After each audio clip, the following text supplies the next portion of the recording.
पर्यावरण को बचाने और सेहत को ध्यान में रखकर इजाद की नई तकनीक।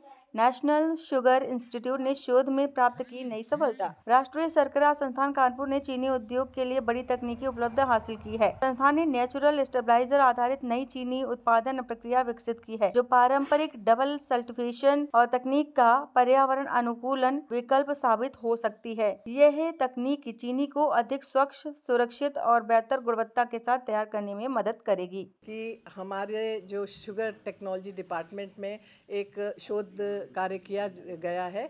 यह प्रमुखतः नेचुरल क्लैरिफिकेंट्स को यूज़ करते हुए जो हम लोग इसका उपयोग करेंगे, तो इससे जो डबल सल्फिटेशन प्रोसेस है जिसमें कि सल्फ़र डाइऑक्साइड को एक रिमूव करेंगे, वो उसके जब हम इसको यूज़ करेंगे तो सल्फ़र डाइऑक्साइड नहीं लगेगी। और इससे इसमें जो है लाइम का यूज़ भी 50% होगा। और इससे जो हमारा जो शुगर बनेगी वो हमें काफ़ी 80% जो उसका कलर है हमें परसेंट इंक्रीज़ में मिला हुआ है। और इसका अगर हम देखें इफ्लुएंट में, तो इफ्लुएंट भी इसमें जो इम्प्योरिटीज़ रहती थी वो कम जाएंगी। और ये सब जो हमने प्रोसेस किया है जो नेचुरल क्लैरिफिकेंट के साथ, जो ये एक हमने रायतन ग्रुप ऑफ कंपनी के साथ पहले एमओयू किया था। उन्होंने हमें अर्जेंटीना के एक वृक्ष कब्रैचो जो पेड़ है उसकी छाल हमें टेनिन, जो इसको बोलते हैं टेनिन का एक सोल्यूशन हमें दिया था। उससे हमने लैब में लगभग 1,500 सैंपल करके उसका हमने स्टैंडर्डाइज़ किया कि वो कितने क्वांटिटी में हमको उपयोग में आएगा जब हम इसको क्लैरिफिकेशन के फॉर्म में यूज़ करेंगे। तो वो जो स्टैंडर्डाइज जो हमने किया है उसको हमने यहाँ की एक निकटतम जो हमारी बलरामपुर ग्रुप की चीनी मिल है, जिसका जो रोज़ा गाँव यूनिट कहते हैं उसको, वो रॉ से रिफाइंड बनाती है। तो हमने वहाँ पर कमर्शियल ट्रायल इसका किया और ये कमर्शियल ट्रायल बहुत सक्सेसफुल रहा है।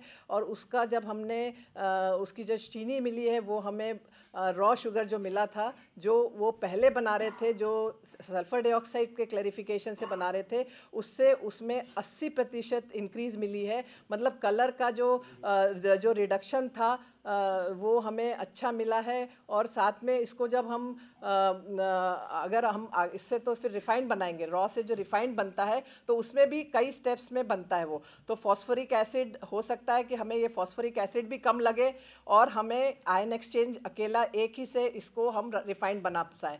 तो अगर हम इसकी कॉस्ट के बारे में बात करेंगे तो कॉस्ट में निश्चित रिडक्शन आएगा, क्योंकि अभी हमने कॉस्ट को कैलकुलेट नहीं किया है। अलग अलग स्टेप्स पे जब कॉस्ट का कैलकुलेशन होगा कि सल्फ़र डाइऑक्साइड कितनी लगती थी, लाइम कितना लगता था और जो फॉस्फोरिक एसिड कितना लगता था क्लैरिफिकेशन में, आयन एक्सचेंज का कॉस्ट क्या था, ये सब जब कॉस्ट इसमें जब हटेंगी और साथ में इफ्लुएंट ट्रीटमेंट में जो कॉस्ट लगता था वो कितना लगता था, तो ये जब सब चीज़ें कैलकुलेट आउट होंगी तो उससे हमें पता चलेगा कि ये कितना फ़ायदेमंद है। और नेचुरली ये क्लैरिफिकेंट है, ये कोएगुलेंट जैसा काम करता है और ये सारी इम्प्योरिटीज़ को अपने आप में कर देता है। टर्बिडिटी कम होती है, कलर शुगर का अच्छा होता है और इफ्लुएंट ट्रीटमेंट में भी। देश में पहली बार ऐसी एक रिसर्च की गई है और इसके साथ साथ देश के जो पेड़ पौधे हैं उनको किस तरीके से इसमें शामिल किया गया है? देखिए, ये हमें जो कैब्रेचो मिला था उसमें टेनिन कंटेंट अधिक था और इसमें हमने जब देखा कि ये टेनिन कंटेंट हमारे यहाँ के इंडिया में कौन कौन से पेड़ों में पाया जाता है,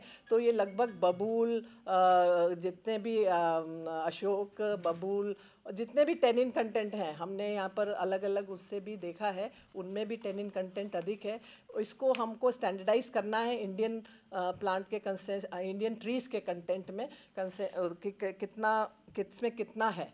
जब वो हमें पता चल जाएगा तो हम उसको फॉरेस्ट डिपार्टमेंट के साथ मिलके इसकी छाल को उपयोग करके और इसको हम कर सकते हैं, यहाँ पर इंडिया में भी कर सकते हैं और इसको यूज